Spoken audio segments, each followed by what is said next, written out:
기도하겠습니다.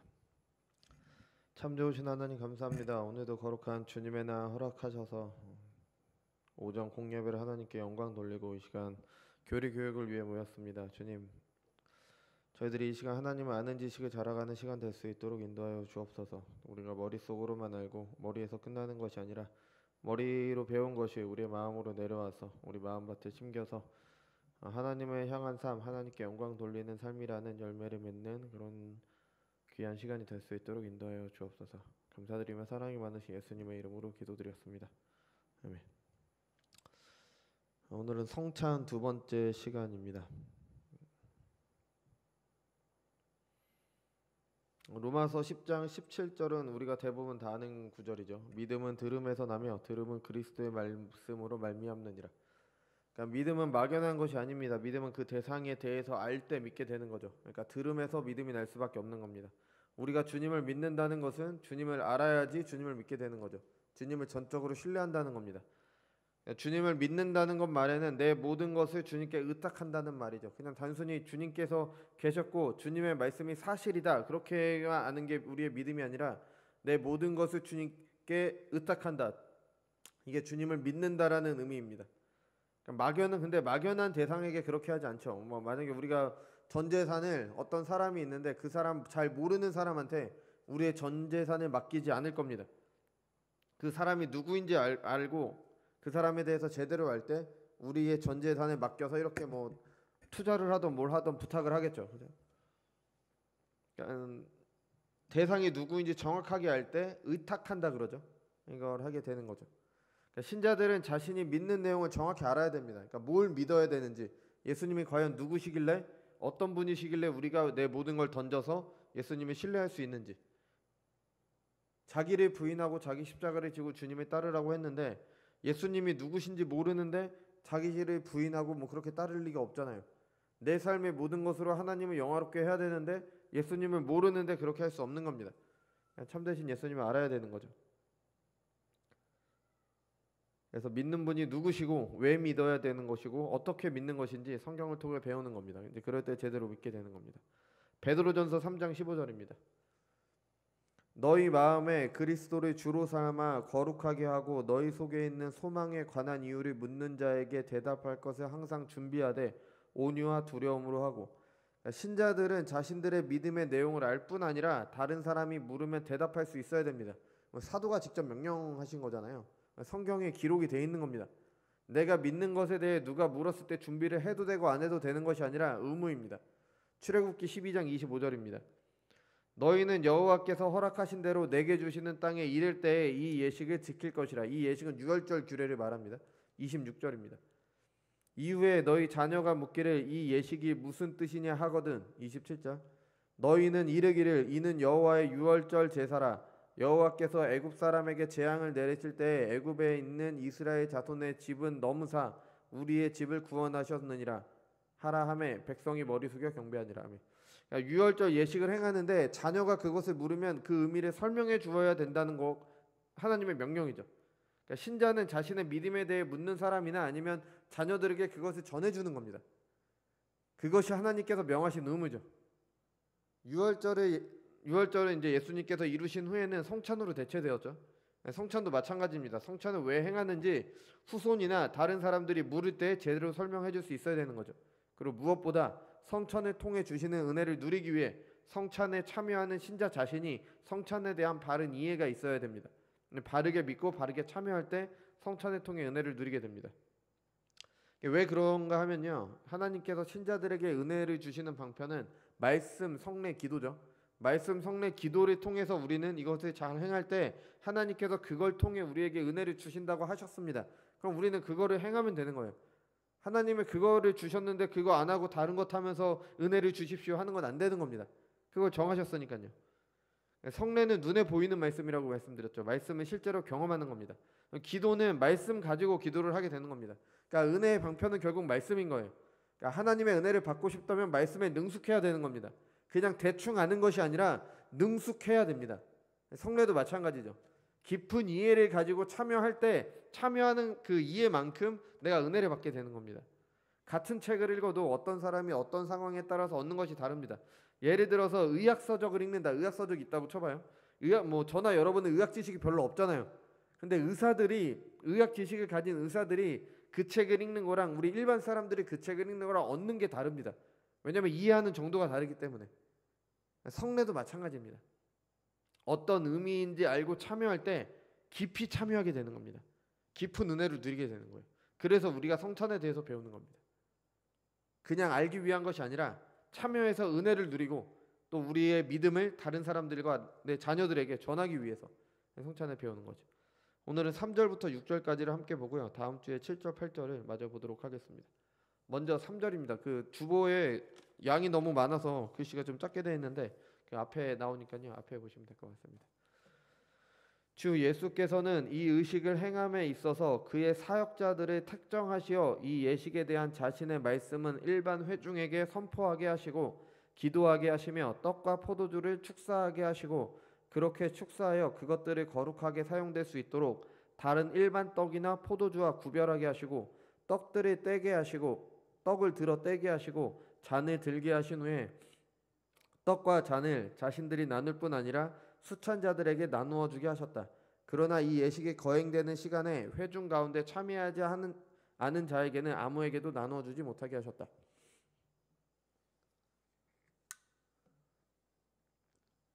그러니까 3절은 성찬을 누가 어떻게 행해야 되는지에 대해서 이야기를 합니다. 성찬은 누가 행해야 될까요?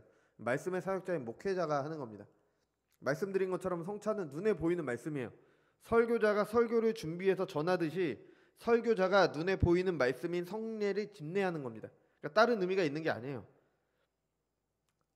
UBF라는 대학생 성경 읽기 회가 있다고 합니다. 성경 읽는 건 아주 좋은 일이지만 그 모임에서 목사가 아닌 사람이 성찬을 행하는 일이 있다고 하는데 이거는 잘못된 겁니다. 성경적인 게 아닙니다.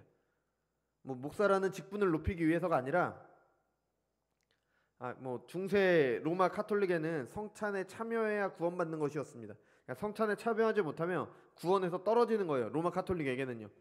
그렇기 때문에 그 성찬을 집례하는 사제에게 아주 큰 권한이 있었죠. 저 사람에게 떡을 안 주면은 그 사람은 떨어져 나가는 거니까 아주 큰 권한이 있었습니다. 근데 이것도 잘못이에요.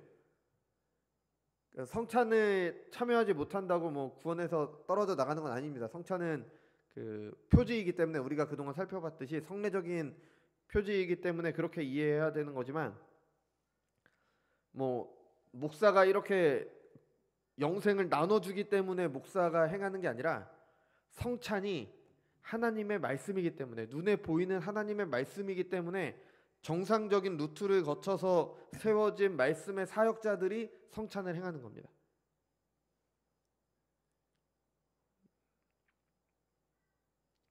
물론 말씀에 제대로 봉사하지 않는 목사들도 있어서 그거는 문제지만 그렇다고 다른 사람이 함부로 그 역할을 대신해서는 안 됩니다. 훌륭하신 말씀의 수종자들이 많이 있습니다. 좀 영향력이 있는 사람이 신학 서적을 좀 보고 성경 공부한다 이런 것들 많죠. 요즘 많습니다. 자기가 했다고 하는데 그런 분들보다 훨씬 더 많이 연구를 하고 훨씬 더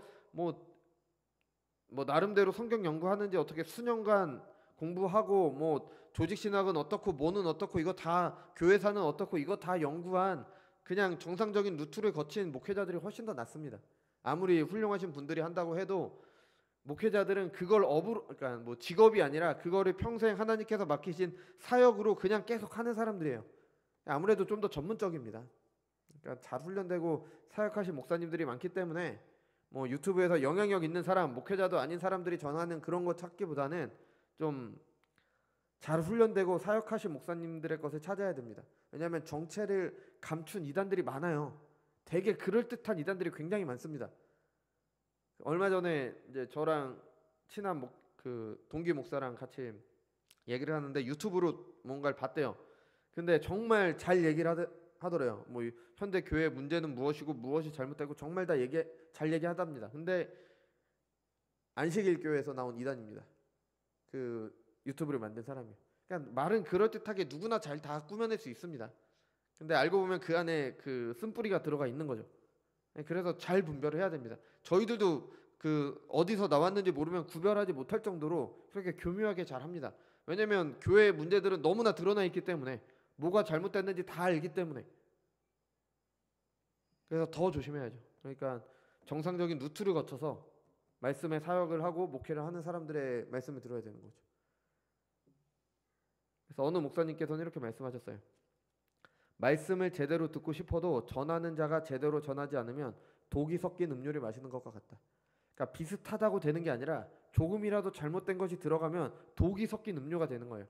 그러니까 아무리 맛있는 음료라고 해도 독이 조금이라도 들어가면 그건 독입니다. 그래서 말씀도 마찬가지인 거죠. 이와 같이 보이는 말씀인 성찬도 목회자가 행해야 되는 겁니다. 이거 좀 좋아 보이니까 다른 사람이 대신해도 될 것 같으니까 하는 게 아니라 이게 눈에 보이는 말씀이기 때문에 설교자가 하나님의 말씀을 전할 때 순전한 하나님의 말씀, 단 하나의 티 없는 말씀을 전하기 위해 준비를 해야 됩니다. 물론 완벽할 수는 없지만 최선을 다해야 되겠죠. 그런 과정을 거친 후에 말씀을 전하듯이 보이는 말씀인 성찬도 마찬가지입니다. 성찬의 의미가 무엇인지 제대로 전한 후에 참여하도록 해야 성찬을 통해 주시는 은혜를 받게 됩니다. 그래서 말씀이 항상 같이 있었던 거예요. 성찬을 행하기 전에 이게 어떤 의미인지 먼저 전했던 겁니다. 그렇지 않으면 의미가 없는 거죠. 그러니까 말씀 맡은 사역자가 하는 겁니다. 이사야 6장에는 이사야가 하나님의 영광을 보는 장면이 나오죠. 하나님의 영광 앞에서 이사야는 입술이 부정한 자라고 고백을 하죠. 그때 천사가 숯을 가져다가 이사야의 입술이 됩니다. 그죠? 이사야 6장 6절입니다. 그때 그 스랍 중에 하나가, 스랍은 천사를 말하죠. 부젓가락으로 제단에서 집은 바 핀 숯을 손에 가지고 내게로 날아와서 7절 내 입술에 대며 이르되 보라 이것이 내 입에 닿았으니 내 악이 제하여졌고 내 죄가 사하여졌느니라 하더라. 그러니까 숯을 입술에 댔습니다. 근데 숯을 입술에 댔을 뿐 설명을 안 했다면은 그게 무슨 의미인지 모르는 겁니다. 근데 7절에 보면 설명을 해주잖아요. 네 죄를 사하였다. 숯이 입술에 닿은 것은 죄 사한 것을 나타내는 것이다. 물론 이 숯을 입에 갖다 댄 것 자체가 뭐 어떤 죄 사함의 의식이나 그런 건 아닙니다. 뭐 지금도 우리가 숯을 입술에 갖다고 된다고 해서 우리의 죄가 사해지는 게 아니에요. 근데 여기는 이걸 통해서 이게 우리 그 이사야의 죄를 사했다는 표시가 되는 거예요. 근데 이 표시만 있을 뿐 설명이 없다면 무슨 의미인지 모르잖아요. 아무 의미가 없게 되는 거예요. 그래서 성찬도 성찬만 행하면 아무 의미가 없는 겁니다. 그게 무슨 의미인지 알아야지 우리가 그거에서 참여하면서 은혜를 얻게 되는 거죠. 그러니까 의식만 거창하면 사람들은 의식 자체에 현혹됩니다. 그 다니엘서나 뭐 이런 걸 보면은 굉장히 환상들이 많이 나오잖아요. 뭐 꿈 얘기도 나오고 환상도 많이 나오는데 그 이후에 보면은 항상 그 꿈이나 환상에 대한 설명이 있어요. 설명이 없으면은 환상만 가지고는 아무것도 모릅니다. 다니엘이 어느 날 환상을 봤는데 그 환상이 무슨 뜻인지 몰라서 괴로워합니다.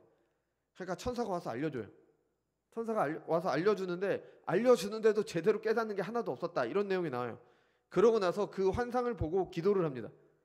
네, 뭐 이런 기도를 막 하는데 뭐 나름대로 예레미야서를 보고 나서 뭐 70년 후에 우리가 포로에서 해방되었으니까 그 이제 우리가 70년이 됐으니까 제가 환상에서 본 그 일들이 다 이루어질 수 있게 해주십시오. 이렇게 기도를 합니다. 근데 다니엘이 잘못 이해하고 있었던 거예요.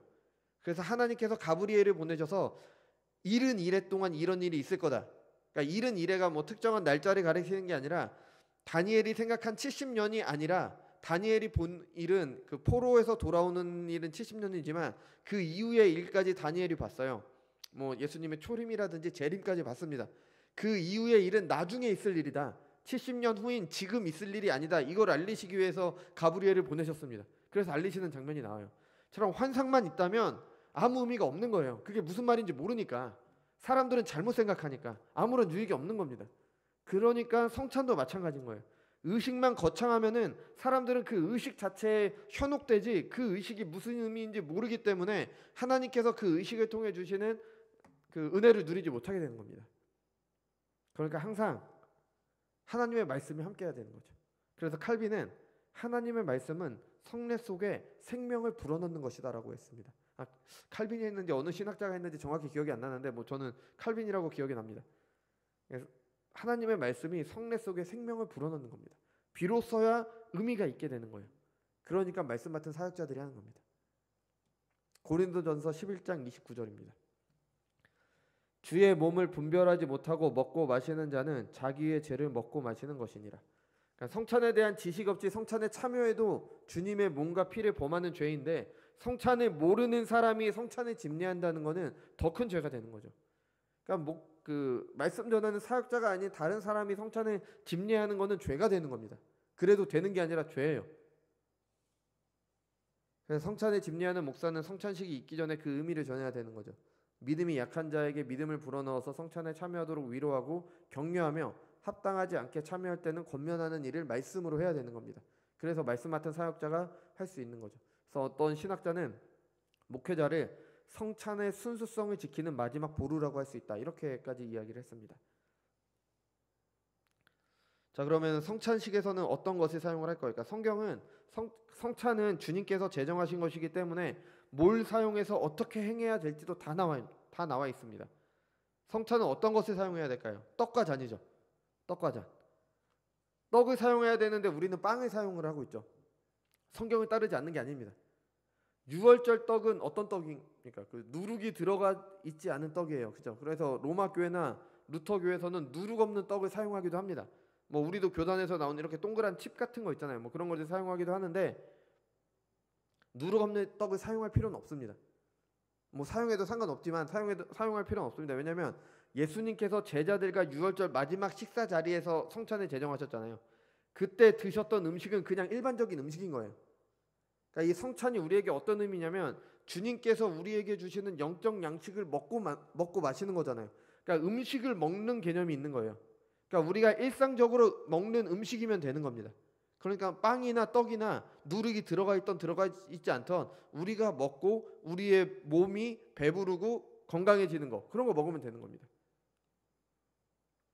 그래서 떡과 음료를 마심으로 영적인 우리의 영혼이 자라는 것처럼 그거를 나타내기 위한 것이기 때문에 우리가 실제적으로 먹고 자라고 뭐 필요한 영양을 얻는 거, 살아가는데 필요한 에너지를 얻는 거, 그럼 빵 같은 거 사용해도 되는 겁니다.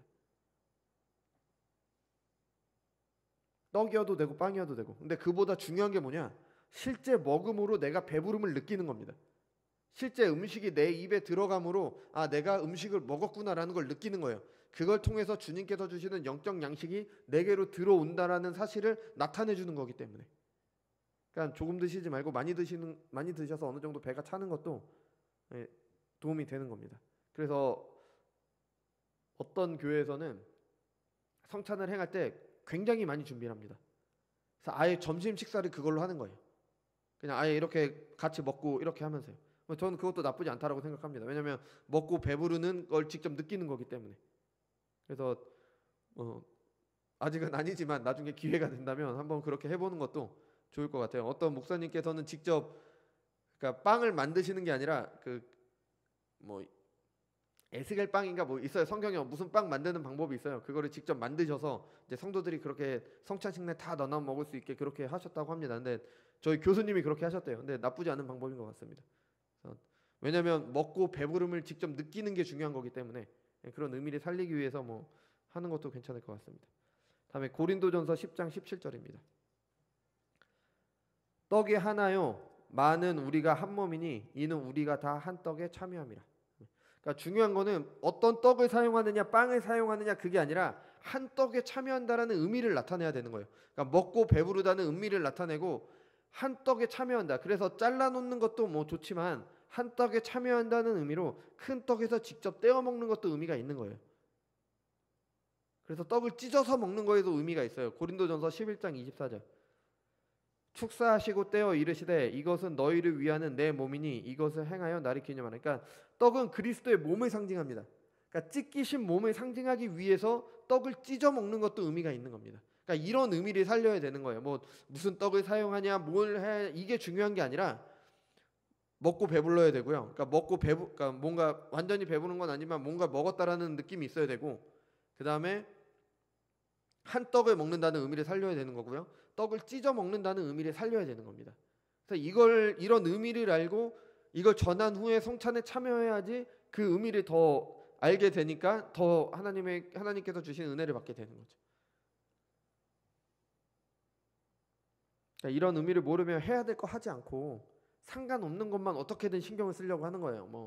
뭐 장갑을 껴야 되느니 뭐 해야 되느니 이런 걸 하는 겁니다. 그 유월절 식사 자리에서 예수님께서 장갑 끼고 식사하시지 않으셨잖아요. 물론 그 성찬식이라는 그거를 존중한다는 의미에서 장갑을 낄 수도 있습니다. 그게 나쁘다는 건 아니지만 뭐 안 끼면 안 되는 것처럼 그렇게 하면 안 되는 겁니다. 그게 중요한 게 아닌데 정작 중요한 거는 한 떡에 참여해서 먹고 배부르고 떡이 찢긴다는 게 중요한 건데 그거 말고 다른 데다 신경을 쓰게 되는 거예요. 자, 그럼 이번에 포도주는 어떤 포도주를 써야 될까요? 알코올 성분이 있는 걸 사용을 해야 됩니다. 고린도전서 11장에 보면요, 성찬할 때 미리 온 사람들이 포도주를 너무 마셔서 술 취한 경우가 있어요. 그러니까 초대교회 때는 성찬식과 일반 식사가 구분되지 않았습니다. 성찬을 하는 도중에 식사를 같이 했어요. 그래서 먼저 온 사람들이 그 성찬식 그 포도주를 너무 많이 마셔서 술에 취하다, 뭐 그러면 안 되죠. 당연히 안 되는 거지만 그런 경우가 있었습니다. 그러니까 알코올이 있는 들어간 포도주를 사용했다는 게 확실한 거죠. 그래서 우리는 포도주나 포도즙을 발효한 것을 사용을 하죠. 포도즙도 알코올이 이렇게 딱 느껴지니까요, 그죠? 근데 특별한 경우에는 포도 주스를 사용할 수도 있습니다. 왜냐하면 알코올 중독자가 회심을 해서 세례를 받고 성찬에 참여하는데 술을 끊었어요. 근데 그분이 다시 알코올을 조금이라도 먹게 되면 혹시 모르니까 어떻게 될지 모르니까 뭐 그런 경우에는 포도 주스를 사용할 수도 있겠지만 일반적인 경우에는 포도주를 사용을 해야 됩니다. 그럼 왜 포도주를 사용할까요?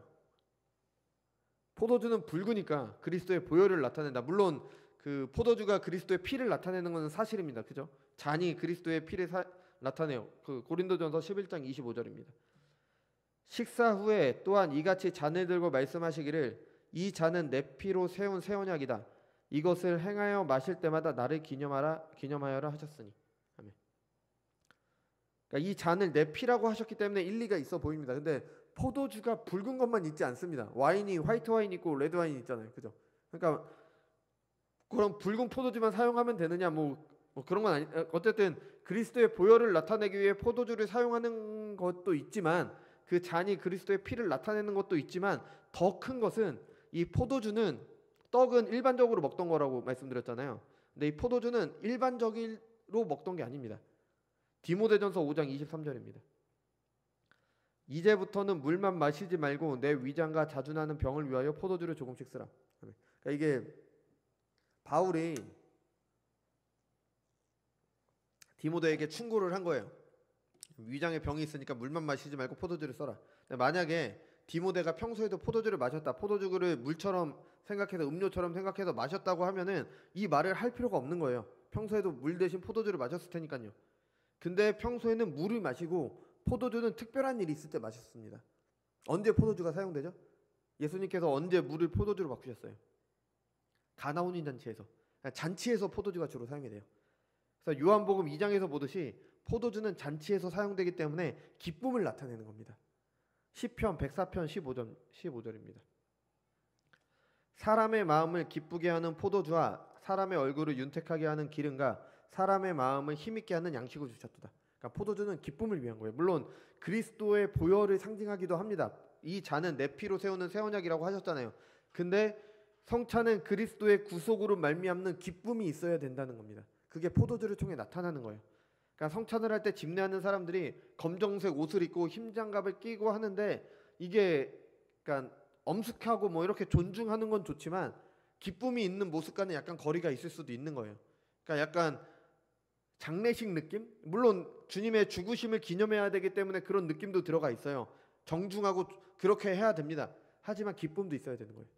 우리는 그 시간을 통해서 주님께서 주시는 영적 야식은 먹는 시간이고 주님의 상에 우리가 참여하는 시간이고 주님이 주신 기쁨을 함께하는 순간이기 때문에 경건해야 되지만 초상집은 아닙니다. 경건하게 참여해야 되지만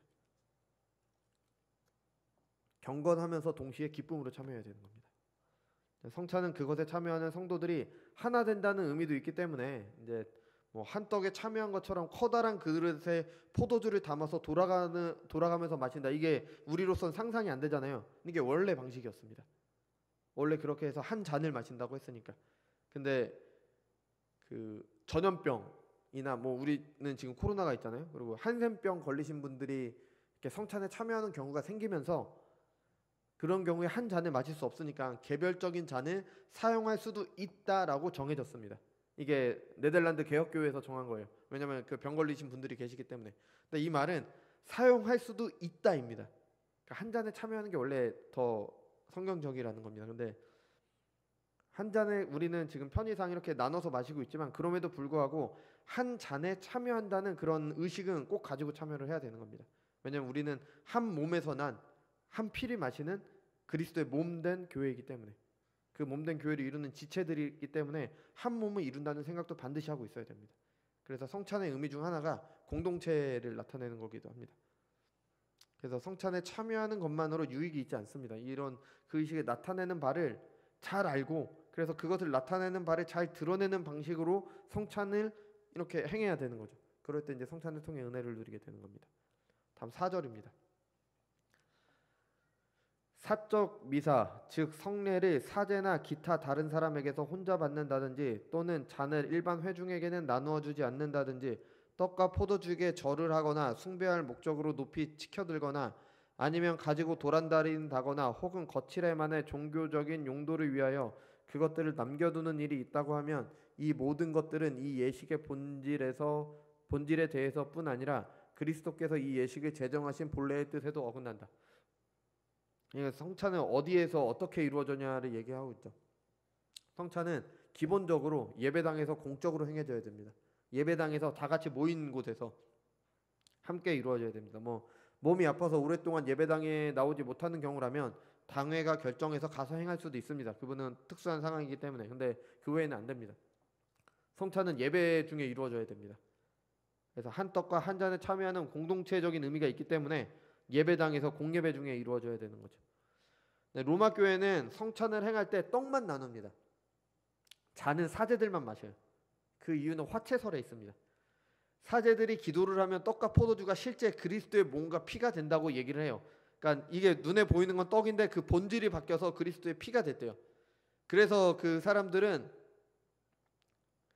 말도 안 되는 소리예요. 어쨌든 그 그리스도의 몸은 하나님 우편에 계시잖아요, 지금. 그러니까 아무튼 떡에 있지 않아요. 근데 뭔가 피로 바뀐대요. 그러니까 그래서 그 로마 교회에서는 부스러기가 있는 것을 성찬에 사용하지 않습니다. 왜냐면 혹시라도 그리스도의 몸이잖아요. 성찬을 행하다 부스러기가 떨어지면 안 되잖아요. 그럼 그리스도의 몸이 떨어진 거예요. 그걸 함부로 치울 수도 없는 거예요. 그러니까 부스러기인 걸 사용하지 않는데요. 그래서 잔도 나누지 않는 거예요. 왜냐하면 잔은 떨어뜨리면은 그거를 담을 수가 없잖아요. 그럼 그리스도의 보혈이 헛되이 흘려지게 되잖아요. 이게 의미는 있어 보이죠. 근데 말도 안 되는 짓 하는 겁니다. 실제 그리스도의 몸과 피가 되는 게 아니에요. 아주 그럴듯한 핑계죠. 그러면서 이렇게 얘기를 해요. 그러면 일반 성도들은 그러니까 그리스도의 피는 못 마시지 않냐, 이거 어떻게 설명하냐면 정말 웃깁니다. 떡이 그리스도의 살이잖냐. 근데 살에도 피가 들어가 있다. 너 살 안에 피 들어가 있잖아. 그러니까 너는 떡을 먹을 때 이미 살과 피를 모두 다 먹고 마신 거다. 말 같지도 않은 이런 얘기를 하는 거죠. 그죠? 그러고 나서 이제 그게 그리스도의 몸과 피가 됐잖아요. 그러니까 그게 숭배의 대상이 됩니다. 그걸 높이 들고 다니고 그거에 절하고 숭배하고 그랬습니다. 그러니까 이게 잘못됐다는 걸 이야기를 해주는 거예요. 이거는 다음 주에 조금 더 자세하게 화채설과 이런 건 좀 더 자세하게 나올 겁니다. 5절, 6절 함께 읽겠습니다. 먼저 5절입니다. 이 성례에 사용되는 외형적인 요소들인 떡과 포도주는 그리스도께서 정하신 용도를 위해 정당하게 구별되어 있는 까닭에 이 요소는 십자가에 못 박히신 그와 깊은 관계가 있다. 그러니까 관계가 있는 거예요. 관계는 있어요, 확실히. 그 관계는 참된 것이지만 상징적인 것에 지나지 않는다. 그 요소들이 때로는 그것들이 나타내고 있는 것들의 이름으로 불린다. 그러니까 떡과 포도주가 때로는 그리스도의 몸과 피로 불릴 수도 있는 거예요. 왜냐하면 그걸 나타내고 있기 때문에. 즉 그리스도의 몸과 피로 불린다. 그렇다 해도 그것들은 실체와 본질에 있어서는 전과 조금도 다름없는 떡과 포도주로만 여전히 남아있는 것이다. 그러니까 그 본질 자체가 변하는 게 아니라 그것들이 나타내는 것들이 있는 겁니다. 6절입니다. 신부가 축사하거나 또는 다른 방법을 통해서 떡과 포도주의 실체가 그리스도의 몸과 피의 실체로 바뀐다고 하는 교리, 일반적으로 화채설이라고 불린다는 성경에 모순될 뿐 아니라 일반 상식과 이성에도 모순이 되는 것이다. 그러니까 떡이 그리스도의 몸이 될 수 없다는 게 우리의 상식이잖아요. 이거에도 모순이 되는 거죠. 그러니까 또한 이러한 교리는 성찬의 본질을 뒤엎는 것이요 여러 가지의 미신과 조잡한 우상 숭배의 원인이 되어 왔고 지금도 그러한 요인이 되고 있다. 5절과 6절에서는 무엇이 잘못됐는지 이야기를 합니다. 이에 대해서는 다음 주에 좀 더 살필 거죠. 근데 화채설의 잘못된 것임을 기억하시기 바랍니다. 그러니까 성찬에 사용하는 떡과 잔이 실제 그리스도의 살과 피가 될 수 없습니다. 떡과 잔은 그리스도의 몸과 피를 상징합니다. 그렇다고 상징한다고 아무런 상징적인 의미만 있고 아무런 의미가 없는 게 아니에요. 상징한다는 것은 그것을 가리키는 실체가 있다는 겁니다. 그러니까 그림자라는 것은 실체가 있기 때문에 그림자가 나타나는 거잖아요.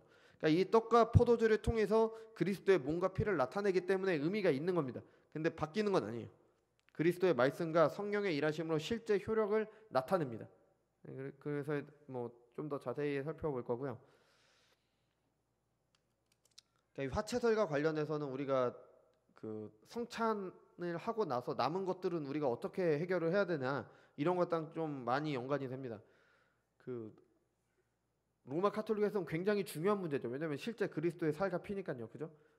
제가 알기로는 그들이 그거를 그리스도의 살과 피로 남은 그 성찬 그 잔은 아예 일반 성도들은 나눠주지도 않는다고 했잖아요. 그러니까 사제들이 그걸 해결해야 되기 때문에 제가 아는 선에서는 그 카톨릭에서 신부들이 술 마시는 게 허락된 이유가 그것 때문이라고 저는 그렇게 알고 있습니다. 이거는 제가 좀 더 찾아본 다음에 말씀을 더 자세히 말씀드릴게요.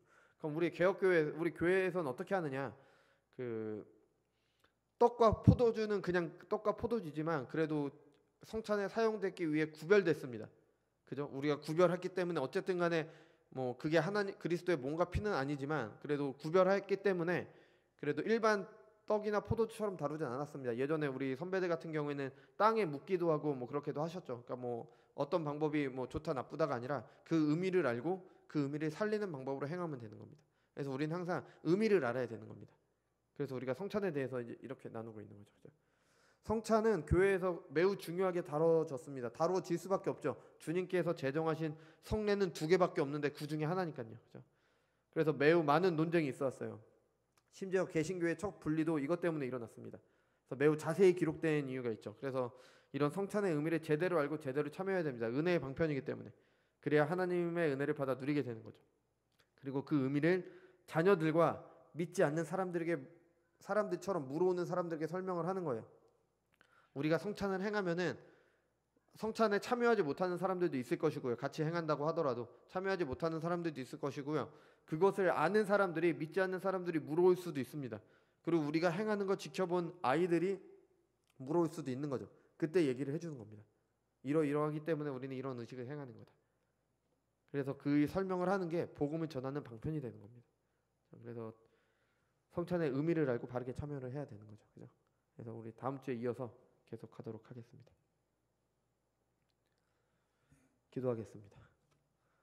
주님 감사합니다. 오늘은 성찬에 대해서 2번째 시간으로 같이 살펴봤습니다. 주님, 성찬에 사용하는 떡과 포도주는 그 의미를 살릴 수 있는 방식으로 사용이 되어야 됩니다. 떡과 포도주가 사제가 기도할 때 그게 실제 그리스도의 몸과 피가 되는 것은 아닙니다. 하지만 그것이 나타내는 바, 상징하는 바를 우리가 믿음으로 참여할 때 그리스도의 말씀과 성령의 일하심으로 실제로 그리스도의 몸과 피를 먹고 마시는 게 됩니다. 우리가 이 의미를 잘 알고 성찬에 잘 참여할 수 있도록 인도하여 주옵소서. 그래서 우리가 성찬을 행할 때 그 우상적인 방식으로 행하는 것이 아니라 의미도 모르고 의식만 남아있어서 의식만 거창하게 하는 것이 아니라 그거의 실제적인 의미를 알고 실제적인 의미를 잘 전달할 수 있는 방식으로 성찬을 행해서 집례하는 사람과 그것에 참여하는 모든 사람들이 성령의 일하심을 통해 하나님께서 주시는 은혜를 참되게 누릴 수 있도록 인도하여 주옵소서. 감사드리며 사랑이 많으신 예수님의 이름으로 기도드렸습니다. 아멘. 주기도문으로 마치겠습니다. 하늘에 계신 우리 아버지여, 이름이 거룩히 여김을 받으시오며 나라에 임하옵시며 뜻이 하늘에서 이룬 것 같이 땅에서도 이루어지이다. 오늘날 우리에게 일용할 양식을 주옵시고 우리가 우리에게 죄진 자를 사하여 준 것 같이 우리의 죄를 사하여 주옵시고 우리를 시험에 들게 하지 마옵시고 다만 악에서 구하옵소서. 대개 나라와 권세와 영광이 아버지께 영원히 있사옵나이다.